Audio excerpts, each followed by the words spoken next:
Waktu SMP dulu gue pernah dirawat di rumah sakit di Jakarta. Satu rumah sakit besar lah di daerah Jakarta Barat, rumah sakit Pelni.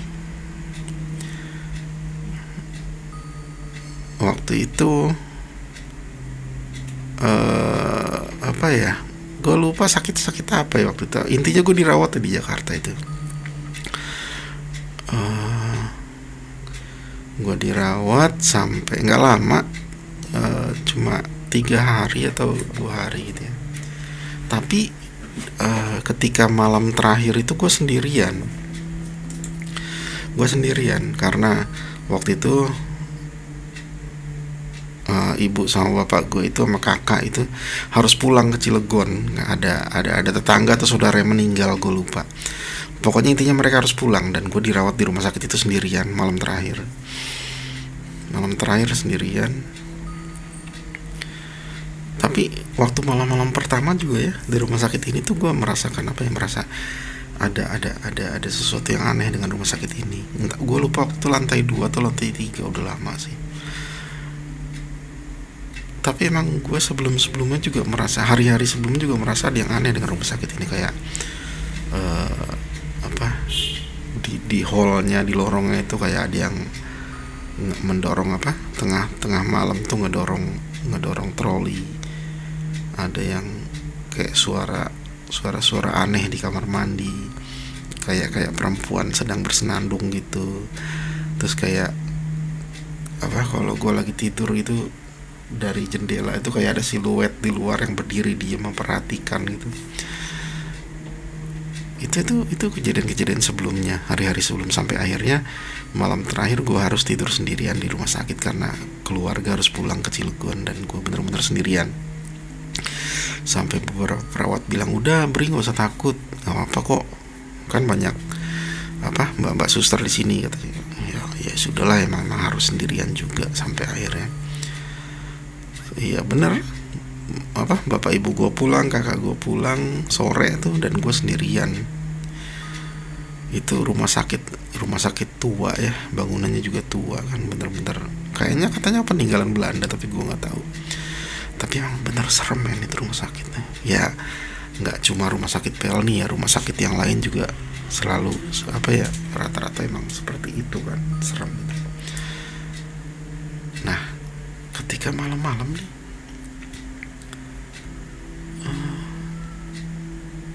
gue sempet tidur gitu dari jam 9 atau jam 10 gue tidur. Dan tiba-tiba ya nggak tahu jam berapa, jam 11 atau jam 12 tuh gue kebangun karena ada yang masuk kamar rawat itu kan. Nah, kamar gue tuh bukan kamar VIP yang satu ruangan sendirian ya. Jadi kamar yang satu ruangan ada 2 tempat tidur. Yang tempat tidur gue yang dekat jendela, dekat lorong, sama tempat tidur satu lagi sebelah. Nah, waktu itu tempat tidur sebelah kosong. Dan biasa kalau tempat tidur sebelah ada 2 itu kan ada tirai untuk apa? Untuk apa? Membatasi 2 tempat tidur, karena itu waktu itu tirai gue tutup. Biar tempat tidur kosong itu nggak kelihatan, sengaja gue tutup tuh tirai. Nah, di ruangan itu gue sendirian.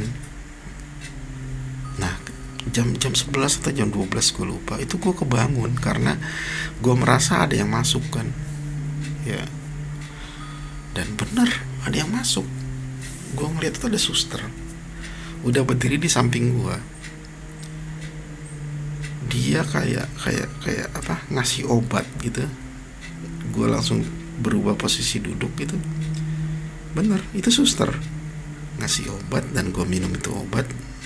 Cantik banget susternya. Ngasih obat, gue minum, terus apa, megang kening gue gitu, dipegang gitu kan kening gue, dan dia tersenyum, gue senyum lagi.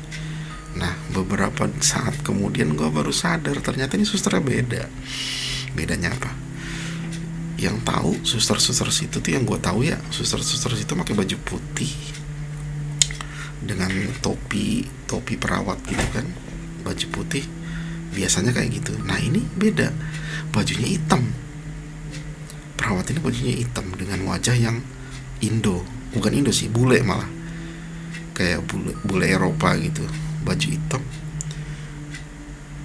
wajahnya cantik, bule gitu, rambutnya gelap, nggak blondi tapi gelap, dan dia nggak pakai topi perawat seperti biasanya ya, rambut aja tergerai gitu. Nah ini gue baru sadar, lah kok ini beda, gue bilang gitu, ini suster mana? Ya sudah, gue langsung diem, dan gue akhirnya sadar kalau ini bukan suster orang itu. Gue baru sadar, gue ketakutan. Setelah itu dia kayak tahu kalau gue udah sadar gitu. Dia tersenyum, terus berjalan dari samping tempat tidur gue itu menuju ke depan TV, jalan, terus belok ke tempat tidur sebelah, tempat tidur yang kosong di balik tirai. Dia ke situ. Tahu nggak apa yang dilakukan di situ? Dia kayak nyanyi gitu, bersenandung di situ sambil diselingi dengan tawa cekikikan. Gue takut asli. Dia bersenandung dengan diselingi tawa-tawa cekikikan gitu di tempat tidur sebelah. Itu beneran ketakutan gue, karena gue sadar itu bukan orang, itu bukan sosok yang nyata gitu, bukan perawat biasa gitu. Itu gue sadar di situ. Ketika gue bener-bener udah ketakutan, akhirnya gue pencet lah itu pemanggil suster. Gue pencet, gue nangis waktu itu. Gak lama suster datang. Ada apa, Bri? Terus gue ngomong, itu ada orang di sebelah. Dibukalah tirai,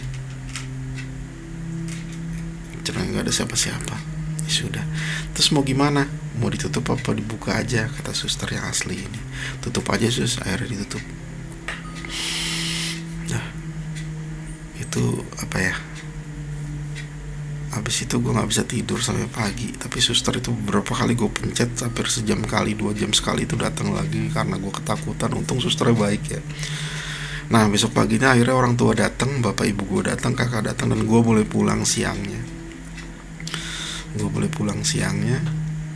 Dan ketika gue pamit ke suster-suster yang di situ, ada satu yang nyeletuk, Bri semalam didatengin suster Belanda ya katanya.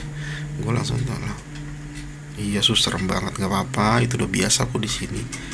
Emang sukanya sama anak-anak yang ganteng-ganteng kayak begitu ya. Kurang ajar emang. Ya itu, gue didatengin sama suster Belanda di rumah sakit Jakarta.